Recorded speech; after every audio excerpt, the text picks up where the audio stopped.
Lense yeroo haasawna kanamiti haala yeroo haasawna kanamiti adabani amma namichi sun hin baqachiiftamoo waamtani ga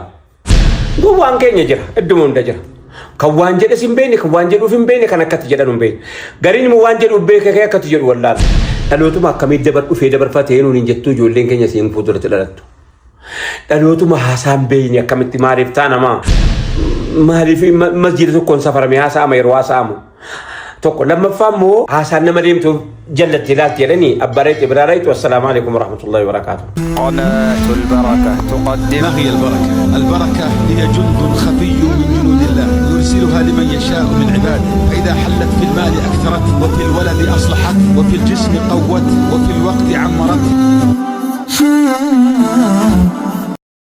السلام عليكم ورحمة الله وبركاته. أكتاني راكتان برا. namni akka ta'uu qabu ta'uu yoo dadhabe akkan taane ta'a akkan jedhamne nummoo akka ta'uu qabnus qabna akka taanus qabna waliif himaa deemna yeroo amma kana keessa mee tokko tokko manatti deebi'anii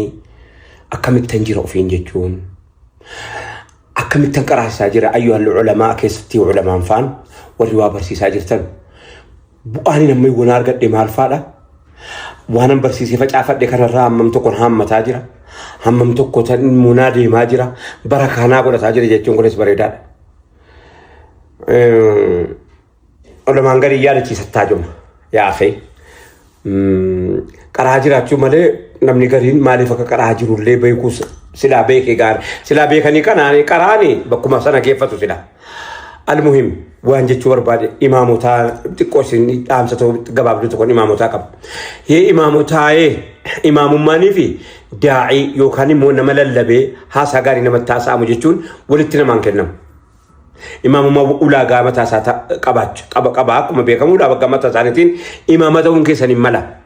garuu hundi imaama ta'eedhaaf hundi dubbiin beeku hundi imaama ta'eedhaaf imaama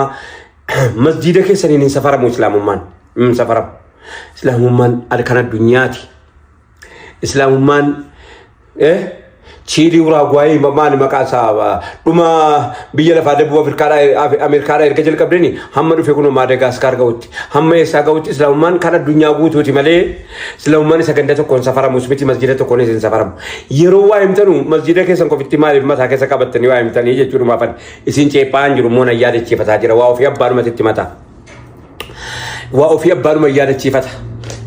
ila yosin gafasin yosin hasa wallaltan yana tumidama yookaan immoo hasaan keessan bakka sin tergachuudha barbaadan sana yoo inni naadha hudide anatutti miidhama anatuyyuu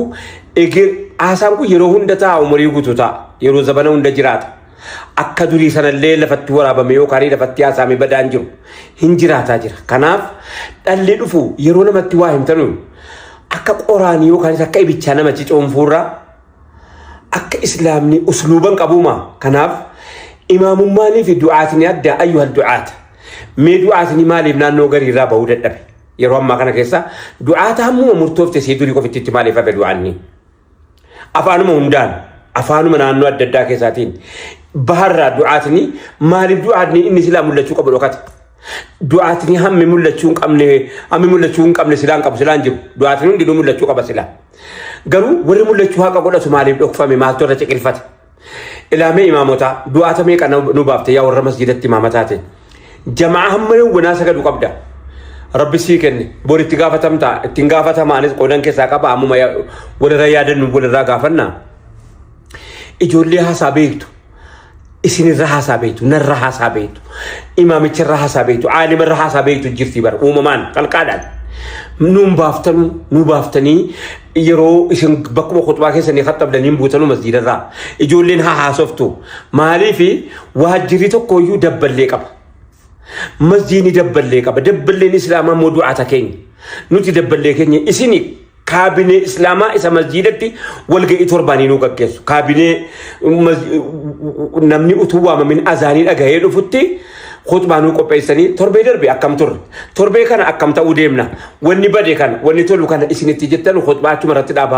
dhaabdanii silaa ijoollee haasaa beektumoo abshaala xixiqqoo nu guddisaa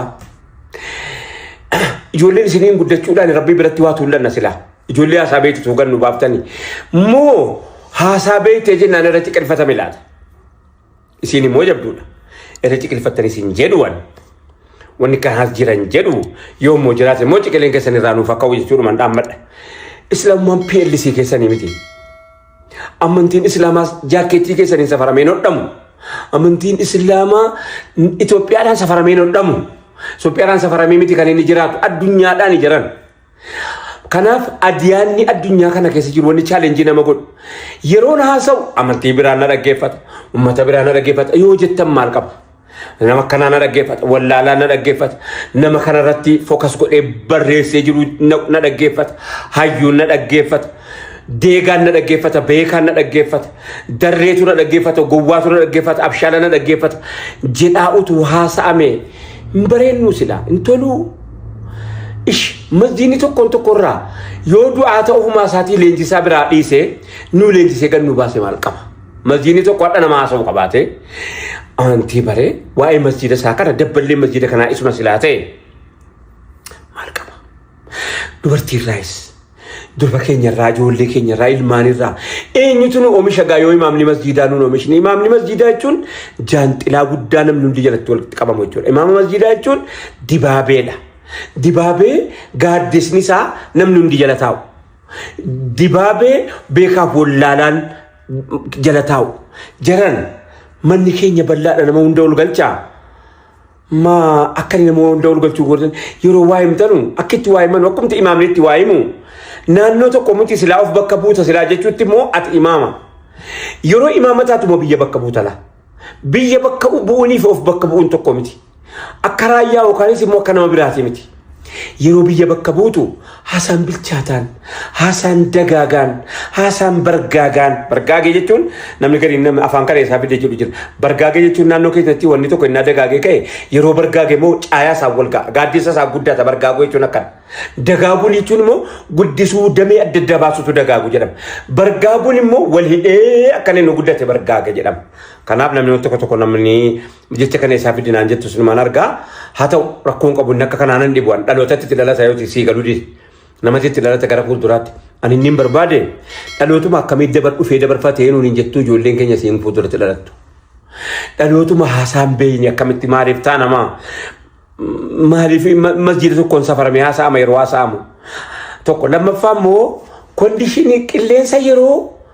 yoollee argaa jirtanii kan biraas beekaa barakkatti mu beekaa qilleensa yeroo irraa haasa'uun akkanaa miti haala yeroo irraa haasa'uun akkanaa miti adabaani amma namichi sun hin baqachiiftamu hin waamtani gaa yoo akka malletti waa jettanii waamtamu akkanuma usulubni ergamaa rabbii irraa qaraani akkana akkuma kana ergamaan rabbii bar qabla al-bi'saa utuu hin ergaminiin dura Zayd ibn al-Haris taarika isaa qofattiin isin gaabar Zayd ibn al-Haris kan abbaan isaatii fi abbaan isaa kadhatee dhufi farankaan bituudha jennaan ergamaan rabbii utuu hin ergamin dura dhaqaati Zayduma kanaan gaafadhaa jedha isinin qajeelche jedhanii Zaydin kana meesuma gaafadhaati yoo inni mucaan kun haadhaaf abbaa isaa fidate farankaas naan kaffaltanu isiniif hangalche jedhanii warra abbaa isaatiif Harisiin isiniif hangalche jedhanii mucaan kun qabla al-bi'saa utuu isaaniin ergamin akkana jaallate rasuula rabbii maal jedhe an wallaahi imaammaa koo ababbaa koo waanan qabu hunda isaanirra hin filadhu jedhee biratti hafee bara amma isiniin kanu namootuma لا إله إلا الله محمد رسول الله جدي أصبح في كان أسيتم بفتشو دتبني أنا سكيس أنجر الله دتبني أشتي أما أشتي جون كرسي تام واسوام تانيكا إلا نينغا في نينغا بوكانا بر ولي فواجتشو بينو ولي واجتشو مالكاناف أسلوبا كابودا كان كوغا في وابراتي متي أسلوب هاسا أدب هاسا ميكوت من مريانا كوبا إسا يومو فضي هذا مناسيا لسيني كوكري تاسوفتاني أنيس كنوتي توكري تناسي kanaaf akkasana jechuu manna amma utuu ijoolleen kun ijoolluma namoonni babbadii maaloo jennu kana waan isin hin argin argaa ollanu waamnee haasofsiifanna akki kun akkanaa miti hanninuu akkanatti ati hattuudha jedhame biyya keessa dhaabatamee itti mamee narraan deebi'u namni jala itti caala kanaaf ilaamee hatuudhaan waamee qameeta beeta salgangannaa qaalichi akaafanii sababa keetii dhabanii rabbii keetiin maal jetta ilaa ijoolluma rabbiin beektuu bal namuma rabbiin beekuu kanatti waa himachuu dadhabuun daafina laafina keenya ta'aa usluba haasaa nama beeku maayyiin kan koo kana gaafa isin hin jirresi haasaa jiraatu wayii gaa haasaa keessan utuu jiru ammas haasaa lubbuu qabu kan utuu jiru kan gaafa isin hin jirres jiru akkanuma gochuun hin danda'amu jechuudha mattuu kana naannoo hunda laallata baadiyyaa kaaba kibba gowwaan keenya jira idduma hunda jira kan waan jedhe sin beene kan waan jedhuuf hin beene kan akkatti jedhan hin beene gariin mu waan jedhuuf beeke kee akkatti jedhu wallaala haasaan nama deemtu jallatti ilaalti jedhanii abbareetti biraaraytu wassalamu alaikum warahmatullahi wabarakatuh